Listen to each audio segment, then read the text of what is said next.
t'aider, Christian. Capitaine?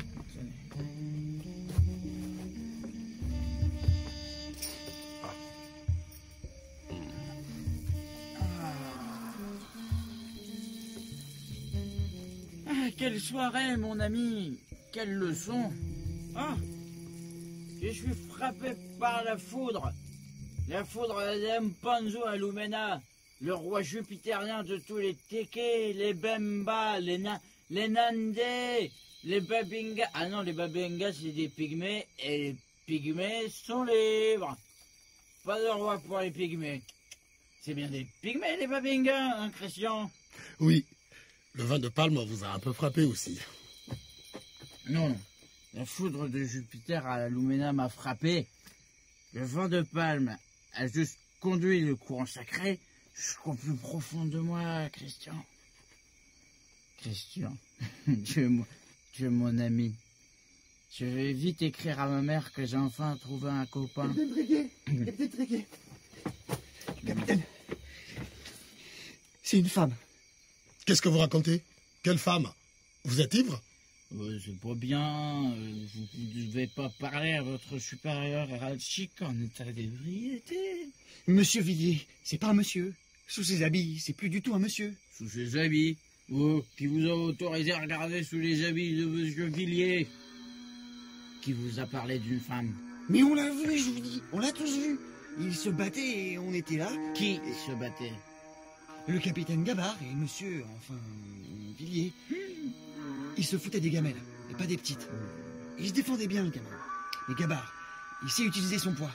Alors, il l'a basculé par terre, et il s'est assis dessus au camion. Oh là là. Et là, il l'a roué de coups. Et alors, le gros, il l'a attrapé par la chemise. Et on a vu. Jésus, Marie, miséricorde. On peut pas douter, capitaine, hein, parce que ce qu'on a vu, j'arrive pas à me l'enlever l'image de la tête. Où est-elle?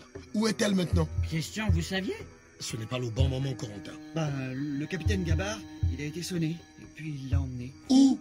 Je sais pas, derrière la hutte. Il nous a interdit de le suivre. Je me suis dit que c'était pas très réglo, alors c'est pour ça que je suis venu vous trouver. Kyriadec, allez chercher mon sabre dans ma tente. Bien, capitaine. Vous êtes certain que dans votre état... Justement, je n'ai pas peur. Pour la première fois de ma vie, je n'ai pas peur.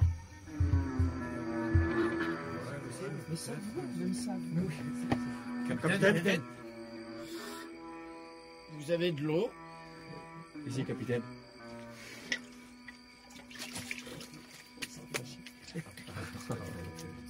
Des saules. Truchard? Oui. Franchement? Oui. Castelnac? Oui. Récupérez vos fusils et venez avec moi. Bien, capitaine. Votre sabre, capitaine. Merci, Kyriadec. Soldats, derrière moi. Deux sur mon épaule gauche, deux sur mon épaule droite. Et ne le mettez en joue que si je vous l'ordonne. Qu'est-ce qu'on va mettre au joug, capitaine? Vous le savez très bien. C'est le moment de faire preuve de loyauté, soldats. Et, mieux encore, de discernement. Bien, Oui, capitaine. Ouais.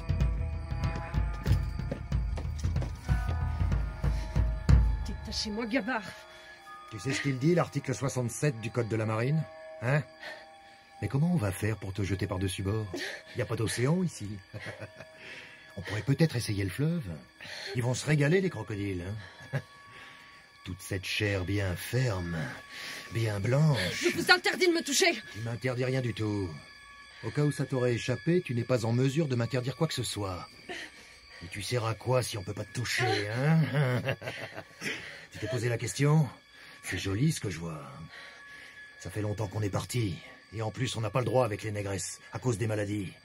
De toute façon, j'en voudrais pas, moi, des négresses. Mais ça, là... Arrête-tu. Détachez-moi que je puisse me défendre. Tu m'as déjà assez amoché comme ça. Tu sais cogner, ça me plaît. Mais là, je te préfère tranquille. Je vais vous tuer, espèce de gros... Arrêtez immédiatement! Oh, le petit puceau. Il a quitté le roi des bamboulas. Il veut goûter à la femme blanche. Soldats, arrêtez le capitaine Gabard. Soldats, je vous déconseille fortement... Mais baissez vos armes, bordel de Dieu. Vous ne savez plus reconnaître votre chef. Capitaine Gabard, Je vous ordonne de me suivre, ou je vous ferai exécuter pour insubordination. Cette nuit même. Compte tenu du nombre de témoins, un procès ne sera pas nécessaire. Mais vous ne comprenez pas, Tréguier. Elle nous a menti depuis le début, cette femme. Elle vient d'où son argent? Vous vous êtes posé la question? Vous croyez qu'un aristocrate lorrain va léguer sa fortune à sa fille? Christian, occupez-vous de mademoiselle Villiers, s'il vous plaît. Mademoiselle Villiers? Alors vous saviez? Vous saviez, traître? Vous et le nègre, là, vous êtes ses complices. C'est forcément une espionne, bordel. Une anglaise, une prussienne. Et vous saviez? Non. Non, vous êtes trop con, vous, pour être un espion. Elle vous a berné, bien sûr. Elle vous a hypnotisé avec ses tours de geisha. Alors c'était ça, hein? Les discussions dans la caravane, hein? Les soirées sous la tente. Hein? Ah, je vous ai pris pour un puceau, mais vous vous êtes bien fait plaisir avec cette... Emmenez le capitaine Gabard et confisquez-lui ses armes. Je vous rejoins dans un instant. Bien, capitaine. Camille, vous allez bien? Ça va, merci. Eh ben, dites donc, capitaine. Vous n'y êtes pas allé de main morte sur son crâne. C'était une sensation merveilleuse. Dites, vous allez le faire exécuter, Gabard? Ai-je le choix? Ai-je le moindre choix? Faites des choix. Enlevez tout ce qui n'est pas strictement nécessaire. On n'a dit pas plus d'1 fardeau par porteur et pas plus de 15 livres par fardeau. Capitaine Tréguier, vous êtes bien certain que les soldats doivent porter eux-mêmes leurs munitions? Ça va faire lourd et ça risque de limiter sérieusement la quantité. Vous voyez ces porteurs, lieutenant? Pas un seul ne s'est trouvé de la nourriture dans la forêt. Alors nous avons intérêt à remplir leurs bagages de provisions. Là où nous allons, nous serons tous des étrangers. Il est sage de voyager léger. Votre Majesté, votre visite nous honore. Je vous conseille de vous débarrasser de vos babioles. Les peuples de la forêt n'auront que faire de vos maîtres de cotonnade. Mais gardez un peu de fil de laiton. C'est très pratique pour assembler les colliers et renforcer les arcs. Ce sera un cadeau apprécié. Je vous remercie du conseil. Qu'allez-vous faire de votre condamné? Le fusiller, j'imagine, ce soir. Mon père, dans sa grande sagesse, a mis fin à des siècles de punition par la mort. Contrairement à ce que pensent bien des sots, la peur de ses sujets est le plus grand danger auquel peut s'exposer un souverain. Car la peur mène à la méfiance. La première est éphémère, mais la seconde ne cesse jamais. Cet homme a enfreint plusieurs articles du règlement militaire. Il est incontrôlable, dangereux. Demain, vous allez prendre la piste sud et entrer véritablement dans la forêt. Ce n'est pas le moment opportun pour vous débarrasser d'un soldat aguerri comme le capitaine Gabard. Je sais tout cela, mais je ne peux pas revenir sur ma décision. Qu'en penseraient mes hommes? Montrez votre grandeur.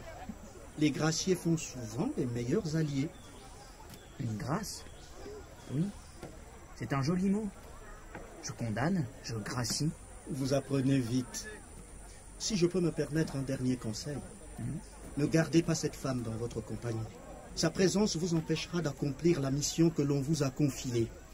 Je le sais depuis que l'on m'a annoncé l'arrivée de votre caravane. Vous saviez que Camille était une femme? Enfin, je veux dire, avant que... Monsieur Tréguier, l'avantage quand on vit quasi nu, c'est que l'on ne se fie pas à l'accoutrement d'une personne pour savoir qui elle est. Avec tout le respect que je vous dois, je me permettrai de ne pas écouter votre dernier conseil. Je ne poursuivrai pas le voyage sans Camille. Je ne saurais vous dire pourquoi, mais je sens qu'elle est la raison même de cette expédition, son cœur. Dans ce cas, vous vous exposez à vous retrouver entraîné dans une autre mission, une autre quête. C'est un risque que je prends. Bien. Je n'assisterai pas à votre grand départ demain. Ce serait accorder trop d'importance à votre passage. Je vous souhaite une bonne marche, épargnée par le malheur et les obstacles. Bino Batobokenda, Osungabango. Et quand vous serez trop perdu, capitaine Tréguier, rappelez-vous la fable que je vous ai contée. Ce sont d'excellentes nouvelles, mon cher Gaston. D'excellentes nouvelles. Au-delà de nos espérances. Sauf revers de fortune, il devrait retrouver la trace de Delécluse d'ici à quelques jours. C'est peut-être même déjà fait. Tout à fait possible. Le télégramme ne fonctionne qu'à partir de Sao Sebastião, rappelez-vous. Je me réjouis que nos capitaines aient enfin trouvé un terrain d'entente. C'est inespéré, ce retournement. Il est vrai que Gabard ne tarit pas d'éloges sur Tréguier dans sa dernière dépêche. Certains hommes découvrent leur valeur sur le tard et se révèlent face aux épreuves. J'ai toujours vu sous l'apparente nullité de Tréguier une trempe d'un acier très particulier. Vraiment. Comment voyez-vous la suite, Albert? On célèbre en Delescluze le héros, vivant ou mort, de la nation conquérante. On confie à Tréguier la charge d'un comptoir sur le fleuve Congo et à Gabard le soin de former un contingent en Afrique équatoriale. On dame le pion à Léopold en négociant avec les Allemands tout l'espace à l'ouest du lac Albert. Et vous me laissez le champ libre pour développer mes affaires. Vos affaires font nos affaires, Gaston, vous le savez bien. Et vous, mon cher Albert? Oh, moi... je deviens président. Parfait. À l'avenir. Capitaine, les éclaireurs viennent de revenir. Il y aurait un bon emplacement pour le campement à moins d'1 heure de marche. Vous aviez raison, on arrive à les comprendre maintenant, avec les signes et les mots que nous a appris Monsieur Christian. C'est étrange. Plus ils sont malades, plus ils ont l'air joyeux. La troupe va mieux depuis que nous empruntons cette bonne piste. Je ne suis toujours pas rassuré sur cette voie que vous nous avez fait prendre. Nous allons de plus en plus vers l'est. Et cette travée est trop large, trop facile. Nous avançons vite, mais nous ne savons pas vers où. C'était impossible de continuer plein sud. L'équipe du professeur Delescluze a forcément fait le même choix. Comment pouvez-vous le savoir? Nous ignorons ce qu'il cherchait. Cette piste est trop entretenue, trop régulière pour avoir été tracée par les battoirs. Et tant que nous ne savons pas qui l'emprunte... Vous devriez vous reposer plus, l'ami. L'inquiétude vous va mal. Où est Camille? À l'arrière, avec l'ânesse. Elle ne quitte pas cet animal depuis qu'elle ne parle plus aux humains. Elle me parle encore à moi.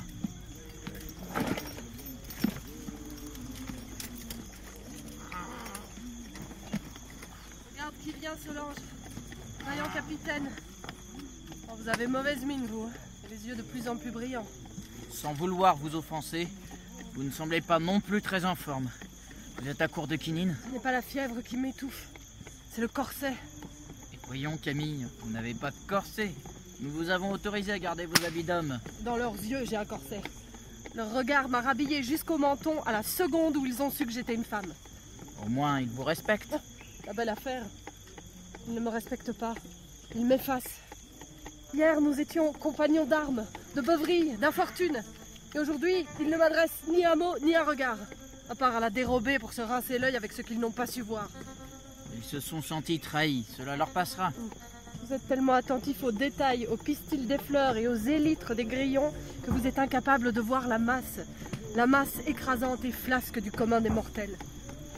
Vous êtes un être rare, Corentin Tréguier. Ah, vous trouvez? Je l'ai su au premier regard que vous avez posé sur moi, à Nantes. Vous sembliez si petit au pied de ces immenses navires. Vous m'avez regardé comme aucun homme ne l'avait fait avant vous. Vous êtes brûlante, Camille. Nous devrions peut-être nous arrêter là. Béni soit votre père d'avoir eu l'élégance de mourir avant de faire de vous un mâle ordinaire. Les fantômes prennent parfois une place plus grande que celle qu'occupait leur enveloppe corporelle. Mais je crois que le fantôme de Gustave Tréguier s'est perdu quelque part, dans l'ouest de l'Afrique, ou a tellement rétréci que je ne sens plus son poids. Vous avez l'air d'avoir 10 ans tout à coup. Je me sens heureux ici, entouré de ces hommes qui marchent en chantant.